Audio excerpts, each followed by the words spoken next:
Assalamualaikum warahmatullahi wabarakatuh. Perkenalkan, saya Nadia Medina Rahman, mahasiswi Ilmu Komunikasi Universitas Muhammadiyah Yogyakarta, peserta mata kuliah Teori Komunikasi tahun 2022.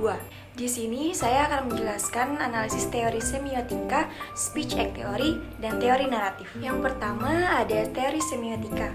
Secara etimologis, semiotik berasal dari kata Yunani, semion, yang berarti tanda. Secara terminologis, semiotik dapat didefinisikan sebagai ilmu yang mempelajari sederetan luas objek-objek, peristiwa-peristiwa seluruh kebudayaan sebagai tanda. Menurut Susan Langer, menilai simbol atau tanda merupakan sesuatu yang penting. Kehidupan binatang diperantarai melalui perasaan feeling, tapi perasaan manusia diperantarai oleh sejumlah konsep, simbol, dan bahasa. Tanda juga menunjukkan pada suatu hal lainnya, sesuatu yang tersembunyi di balik dari tanda itu sendiri. Seperti contohnya, asap maka tanda di baliknya merujuk pada api. Nah, ada 3 variasi dalam semiotik teori ini. Yang pertama itu ada semantik. Semantik ini berbicara tentang bagaimana tanda-tanda berhubungan dengan yang ditunjukkannya atau apa yang ditunjukkan oleh tanda-tanda. Dan yang kedua ada sintaktik. Nah, kajian ini hubungan di antara tanda-tanda. Ini mengacu pada aturan-aturan yang dengannya orang mengkombinasikan tanda-tanda ke dalam sistem makna yang kompleks. Dan yang terakhir itu ada pragmatik. Pragmatik ini memperlihatkan bagaimana tanda-tanda membuat perbedaan dalam kehidupan melengkapi dengan tradisi sosial budaya. Pragmatik tanda-tanda penting bagi sejumlah perhatian akan komunikasi, tapi tentu sangat berarti dalam melihat pada pemahaman dan kesalahpahaman. Nah, selanjutnya ada 3 bidang studi utama dalam semiotik teori ini. Yang pertama, tanda itu sendiri. Hal ini terdiri atas studi berbagai tanda yang berbeda. Cara tanda itu sendiri terkait pada manusia yang menggunakannya. Nah, yang kedua, kode atau sistem mengorganisasikan tanda. Studi ini mengungkap cara berbagai kode dikembangkan untuk memenuhi kebutuhan suatu masyarakat atau budaya. Nah, yang terakhir itu ada kebudayaan tempat kode dan tanda bekerja. Ini bergantung pada penggunaan kode dan tanda-tanda itu untuk keberadaan dan bentuknya sendiri. Lanjut, ada teori naratif. Profesor Emeritus di Sekolah Komunikasi Annenberg University of Southern California pada tahun 1978, ia memperkenalkan konsep alasan yang baik yang mengarah pada proposalnya tentang paradigma naratif. Paradigma naratif lebih menawarkan alasan yang baik, lebih berkaitan dengan menceritakan kisah yang menarik daripada dengan menumpuk bukti atau membangun argumen yang ketat. Fisher mendefinisikan narasi sebagai tindakan simbolis kata-kata dan atau yang perbuatan memiliki urutan dan makna bagi mereka yang hidup, menciptakan atau menafsirkan. Paradigma naratif mengemukakan keyakinan bahwa manusia adalah seorang pencerita dan bahwa pertimbangan akan nilai, emosi, dan estetika menjadi dasar keyakinan dan perilaku kita. Paradigma naratif Fisher adalah mitra interpretatif untuk upaya mereka. Fisher tidak menganggap paradigma naratif sebagai retorika khusus. Sebaliknya, dia melihatnya sebagai fondasi untuk membentuk suatu kepercayaan. Konsep dasar Fisher menyatakan bahwa esensi dari sifat dasar manusia adalah menceritakan kisah.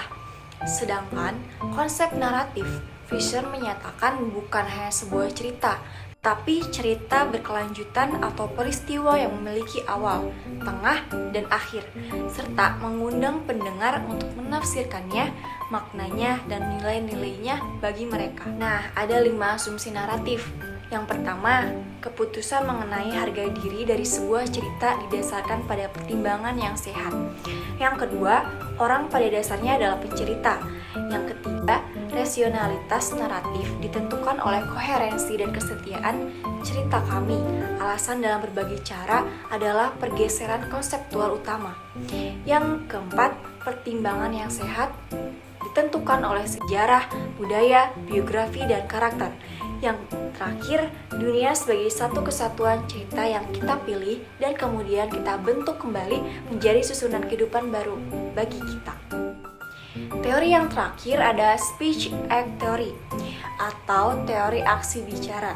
Adalah teori penggunaan bahasa yang dikemukakan oleh John Langshaw Austin 1962. Nah, dalam bukunya yang berjudul How to Do Things with Words, Austin adalah seorang filsuf terkemukakan dari sebuah kelompok yang disebut Oxford School of Ordinary Language Philosophy. Teori ini kemudian dikembangkan lebih mendalam oleh muridnya, Searle. Dan sejak saat itu, pemikiran keduanya mendominasi kajian penggunaan bahasa, yaitu ilmu pragmatik. Teori ini kebanyakan dihubungkan dengan John Searle. Ini dirancang untuk membantu kita memahami bagaimana manusia menyempurnakan hal dengan kata-kata. Tindak tutur dalam berbahasa dengan pragmatik saling memiliki keterkaitan satu sama lain. Dalam mengkaji tindak tutur secara pragmatik, dirumuskan dalam 3 jenis tindak tutur. Ketiga tindak tutur tersebut yaitu tindak tutur lokusi, tindak tutur ilokusi, dan tindak tutur perlokusi. Pertama, ada tindak tutur lokusi, adalah tindakan yang digunakan untuk menyatakan sesuatu. Menurut Rahardi, tindak tutur lokusi ini merupakan the act of saying something, yang mengutamakan isi tuturan yang disampaikan oleh penutur. Jadi, tindakan lokusi ini merupakan penyampaian informasi yang disampaikan oleh penutur. Tindak tutur lokusi merupakan suatu tindakan yang memiliki maksud yang sudah jelas, tidak memperhatikan keterlibatan konteks di dalamnya, namun memperhatikan penyesuaian makna atau isi sesuai dengan tuturan penuturnya. Yang kedua, ada tindak tutur ilokusi. Ini merupakan tindak tutur yang mengandung daya melakukan suatu tindakan dengan mengatakan sesuatu. Ini menurut Tarigan tahun 2009, halaman 35. Tindakan tersebut dapat berupa janji, tawaran, atau pertanyaan dalam tuturan.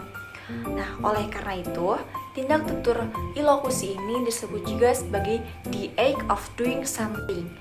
Menurut Leach dalam Sinaga dan kawan-kawan tahun 2013 halaman 16, tindak tutur ilokusi merupakan bentuk ujaran yang memiliki fungsi untuk mengungkapkan dan memberikan informasi dalam suatu tindakan. Nah, yang terakhir ada tindak tutur perlokusi, adalah merupakan suatu tindakan dengan menyatakan sesuatu. Nah, tindak perlokusi ini memiliki pengaruh terhadap mitra tutur yang mendengarkan tuturan. Akibat pengaruh tersebut, tanggapan dari mitra tutur tidak hanya berupa kata-kata, tetapi juga berupa tindakan atau perbuatan. Tindak perlokusi disebut sebagai the act of effective someone. Tindak tutur perlokusi merupakan efek bagi yang mendengarkan.